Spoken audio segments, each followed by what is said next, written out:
Hey guys, today I would like to share a recipe with you how to make a quick and easy fried apple dessert. It only takes a couple minutes to make it. I use only three main ingredients: apple, butter, and any ice cream. And I use caramel and chocolate topping. This is just for optional. If you don't have it, no worry. First, cut up the apples. Remove the core and seed, then slide them. You can choose either peel or not, it's up to you, but make sure the apple is organic if you choose not to peel. Now heat up the butter in a fry pan, then add the apple slice into the pan. Wait for the apple to get a little bit crisp, then turn around. Let both sides are brown crispy. Then place the apple on the plate.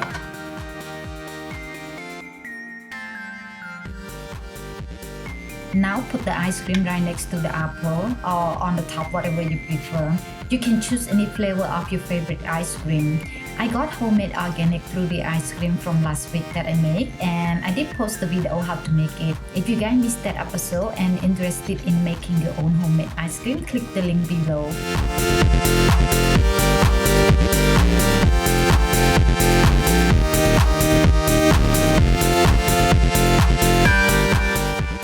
I hope today you learned something new and give yourself a try.